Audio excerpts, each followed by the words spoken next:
Dating people as an autistic person is undeniably a lot more difficult than dating as a neurotypical person.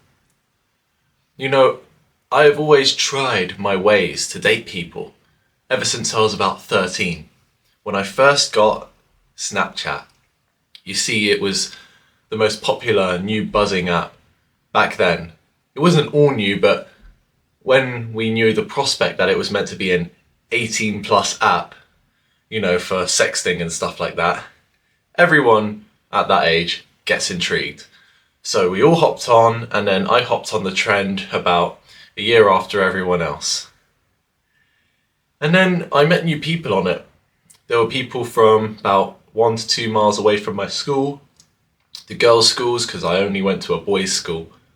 And I gave it a try for the first time. So I first came across a girl, let's call her Hannah.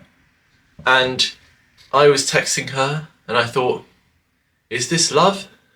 When you first text someone and you have autism, you give it your all and you feel so involved in that person, even though you've only ever texted them. So it was quite wholesome, really. We met up in the local park and we chatted and walked around for a while. This was after a month or two of talking. We would tell each other, I love you, over text. And it was quite exhilarating, It's good to have these experiences at a young age, as it gets you accustomed to later life. You can only gain experience once you've done the task. And then, when I met her, she was about half an hour late, and I was standing there looking like I was alone or whatever, but I stood in the same place. A lot of people at this point would feel socially anxious, like, I'm alone, what do I do? She's not here, I look like an idiot. But it's okay. I used to overthink too with autism, but luckily, in terms of social validation, social sense, I don't feel too insecure. My insecurities come out in my organisation, not necessarily my social image. And then after half an hour, she finally arrived. I gave her a hug, said hello, how are you doing? And then we had a good 13-year-old's conversation. And it was quite pleasant. And once we got back to our homes after that walk, we discussed how we felt with each other. And it wasn't too bad, but we said there really wasn't that spark. I don't know, meeting in person is like the next stage, and at that point you've got to decide whether you want to be with them or not. And so that was that. It was all happy, all fun and games. And later on, I saw a few more girls, and then age 15, I finally got pretty romantically involved with a girl.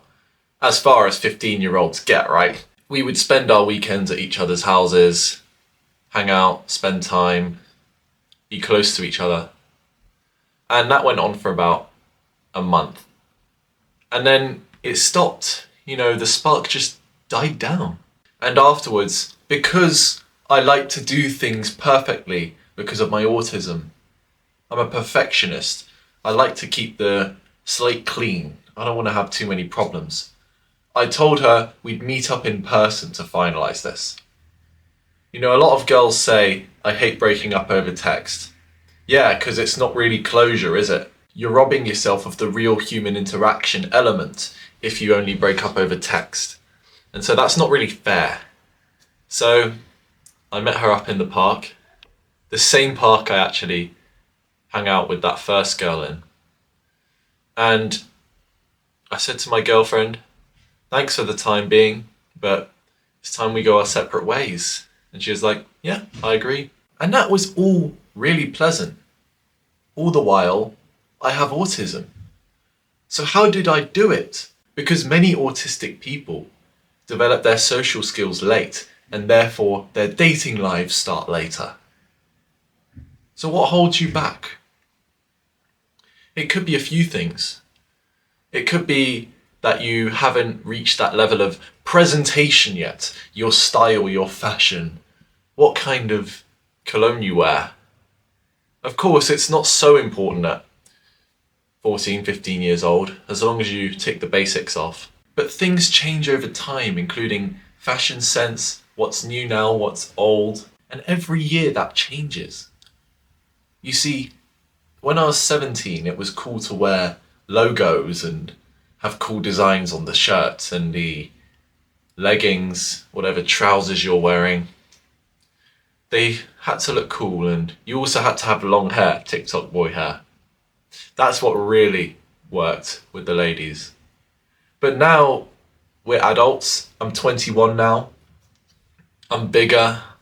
I'm a man. I'm no longer a boy. So I have to dress and act accordingly.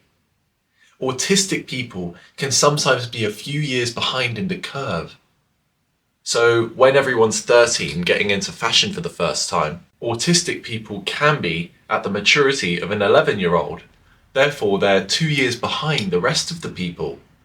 And this causes them to fall out of line with what's socially acceptable. And girls love to do what's socially acceptable. You see it in fashion. You see it in their interests. They all follow the crowd. And autistic people like me, we don't like following the crowd because it's boring, it's normal. We don't like being normal. But in a dating sense, you have to incorporate some of those normalities. Even if it's against your will. I know I had to do it too. When you fake your appearance, when you don't act like you have autism, that's called masking.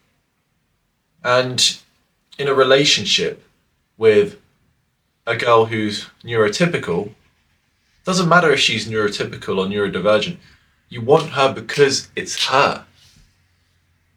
But if you're going to get a neurotypical girl as a neurodivergent boy, then you have to act in certain ways that are socially acceptable, ways that she'll consider. At least you have to try that if you want her, and it might not work, right? It's likely that you'll get rejected, but it's all part of the game. You cannot be scared of rejection, which brings me to the next point. Autistic people tend to be more socially anxious, and they fear rejection. It's like the worst thing that could ever happen to them. It's like, oh no, I've got a perfect record. That's what I think because I'm a perfectionist. But you have to let it go. I know it's easier said than done, but how else can you do it? Oh, it's difficult, isn't it? You feel your brain nagging back at you saying, no, I don't want to do it. I'm anxious. But you got to fight it back, you know. It's all part of the dating game. It's difficult. It's dark in that world that you haven't explored. But you have to enter it and bring the light to it. Then you can see it for all its beauty and wonder. And that's how you may start to be more successful in dating whoever you want, if you just incorporate these factors together. Lastly, there's also the point of attachment styles. I made a video about autism and dating attachment styles. There are 3 attachment styles: secure, anxious, and distant. Usually, people with the same attachment style go together very well. So the secure one, luckily that's what I am, is the person who dates without concern, isn't too socially anxious, doesn't matter, and this is the important part, it doesn't matter if their partner is away doing something else, they're kind of aloof about it, right? They're not anxious that she's with another dude, or she's gone away to purposely avoid him. Which brings me to the second one, anxious attachment style. If you are scared of your girlfriend going far away, and this is from a guy's perspective because I'm a guy, you know? If you're scared of her going to hang out with other guys or go out to a club by herself, then you probably have an anxious attachment style where you only want her to be with you and you can't trust her elsewhere. And obviously, you'd rather have the secure one because that's the only really positive one. Anyway, anxious attachment styles can be helped with therapy or psychiatrists and learning more about the attachment style. And attachment style number 3, the distant one. This is where there is an inverse relationship between how close you are with a girl and how much she loves you. If she has a distant attachment style, she'd love you more when she's further away. Which sounds counterintuitive, right? But you've got to remember, what was her upbringing like? If she was away from her dad a lot, because her relationship with her dad is the strongest male to female bond she's ever experienced.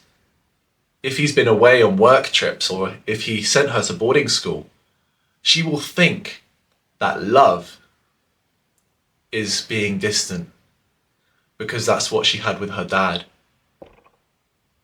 And that means it has permanent effects on the way she loves people because he's so far away. She'll never know how it would have been if she was close to her dad while loving him. And so therefore, she would prefer if she has her distance from you. It's just the way she was raised. And if you have a similar attachment style, that's perfect because you can both be far away from each other, do long distance relationship, and love each other the most. And then you'll meet up every so often, and that will be your intimacy in the relationship fulfilled. But those are the 3 main attachment styles. And if you know which one you are, and autistic people tend to be more likely to have an anxious or distant attachment style because of their lifestyle and upbringing, then you will figure out how you can date more effectively as an autistic person. So get creative, get learning about your attachment style, and it may help you along the way.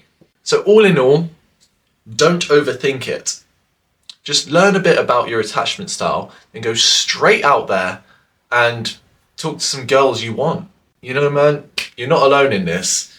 You can just find someone who loves you in a matter of days, weeks, or months. And she can go out with you. And that would be awesome. Isn't that what you always wanted? Isn't that worth fighting for? I bet it is. And it should be.